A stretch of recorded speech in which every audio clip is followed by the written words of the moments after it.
So hello guys, welcome back to our channel the NLT के legal. उम्मीद आप सब अच्छे हैं। मैं बता दूं मैं भी अच्छा हूं।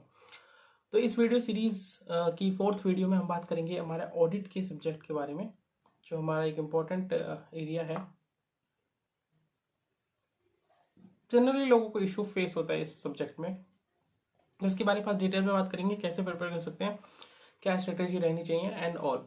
तो भाई स्टार्ट करते हैं हम स्टार्ट से। तो सबसे पहले अगर हम देखें, ऑडिट को 3 पार्ट में डिवाइड कर सकते हो आप, ठीक है। First part is very important and very very important, you can not skip this part. ये आपको फोकस करना चाहिए because half paper in 3 chapter से बनता है ओवरऑल देखा जाए तो। अभी 3 चैप्टर कौन से हमारे? Standard of auditing, professional ethics और company audit. Standard of auditing and then हमारा प्रोफेशनल एथिक्स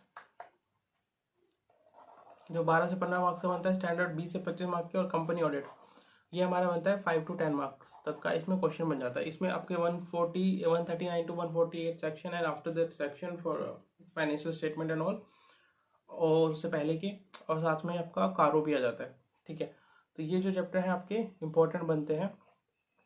अब स्टैंडर्ड ऑफ प्रोफेशनल एथिक्स में आपको शेड्यूल वाले पार्ट पे फोकस करना है। शेड्यूल के और क्लोज के नाम याद होने चाहिए, उनके मार्क्स होते हैं। क्लोज के मार्क्स आप मिस नहीं कर सकते।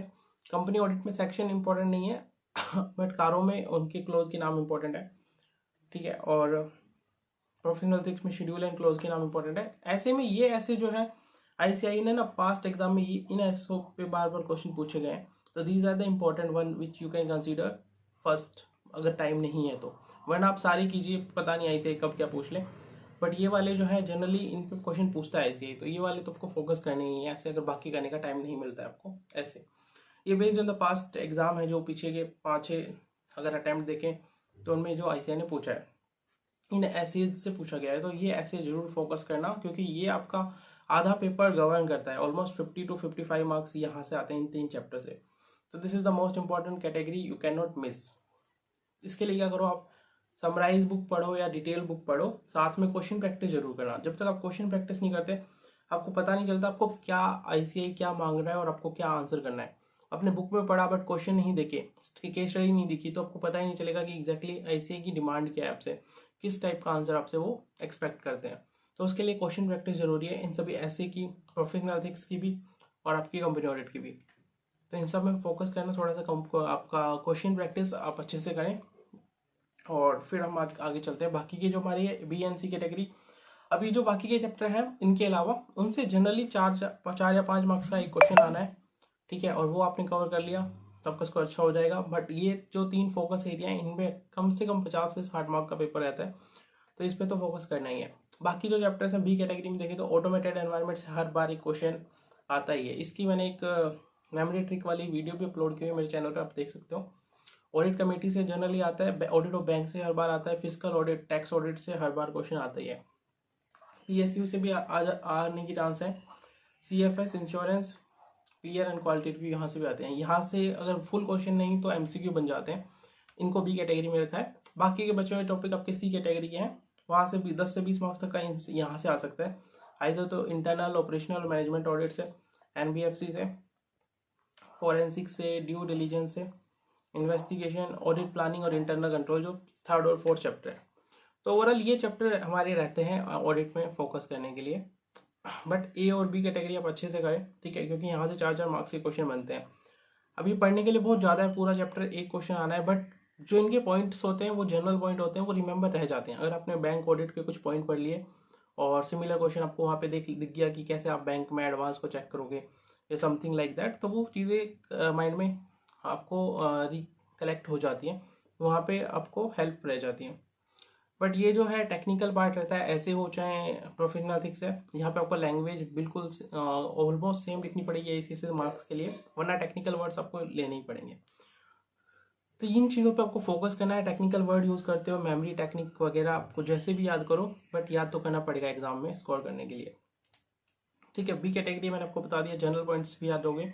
फिजिकल ऑडिट में आपको क्लोज के जो इनके टैक्स ऑडिट के क्लोज हैं 44, उनमें से इम्पोर्टेंट कुछ क्लोज हैं उनको रेफर करना, ठीक है। और बाकी में सारा चैप्टर ही कवर करना पड़ेगा आपको। इन चैप्टर्स के लिए आप रेफर है कोई इधर तो स्टडी मैट कर लो, स्टडी मैट के पीछे क्वेश्चन दिए, या फिर कोई समराइज बुक भी रेफर कर सकते हो। जैसे मैंने इन चैप्टर्स के लिए पंकज सर की वो 4 बुक रेफर की थी मैंने, पंकज गर्ग सर की 4 बुक, तो वैसा कुछ रेफर कर सकते हो आप, ठीक है। या फिर आप जो भी बुक रेफर कर रहे हो वो करो, समराइज हो, मतलब जल्दी हो जाए, ज़्यादा टाइम मत देना, बट पढ़ना सब कुछ, बिकॉज 4 मार्क्स बनने हैं और ऑलमोस्ट कन्फर्म ही होते हैं हर बार। ये स्टैंडर्ड्स आपको जो फोकस करने हैं। और इसके अलावा तो मेनली यही है, देखो 50 मार्क्स का पेपर यहाँ पे बनता है, 40-50 मार्क का बनता है यहाँ पे, 10 से 20 मार्क का यहाँ बनता है हमारा। तो ये चीज़ हमको अच्छे से फोकस करनी है। और इसके साथ और कोई आपको डाउट वगैरह है तो आप पूछ सकते हो मेरे को, मैं आपके साथ शेयर कर दूंगा। अभी ग्रुप 2 की भी स्ट्रेटेजी में मैं जल्दी शेयर करूंगा आपके साथ।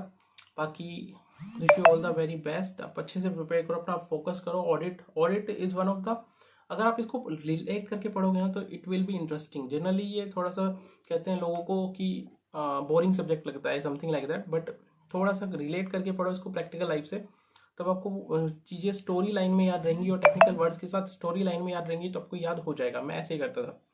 इसको एक डेली बेसिस पे करो, ट्राई करो, एंड 2 क्वेश्चन लिख के देखो, ठीक है। डेली 2 क्वेश्चन ऑडिट के क्वेश्चन बुक से देख के या बिना देखे लिख के देखो, ताकि आइडिया रहे कि ऑडिट का पेपर का आंसर करना कैसे है। आप थ्योरी सब्जेक्ट में स्ट्रेटेजी अपना सकते हो, चाहे लो हो चाहे ऑडिट हो। 2 क्वेश्चन एटलीस्ट लिख के देखो, आइदर बिना देखे लिखो या लिख के देखो, ठीक है। बट आपको लिख के देखना है, तो राइटिंग प्रैक्टिस होनी जरूरी है ऑडिट के आंसर के लिए। तो इसमें यही है, और पढ़ते रहिए, ज़्यादा टाइम बचा नहीं है। आखिर के 25-26 दिन हैं अब जो, उनमें आपको अपना बेस्ट देना है और आपको एग्जाम क्लियर करना है। So wish you all the very best, guys. I will see you in next video very soon.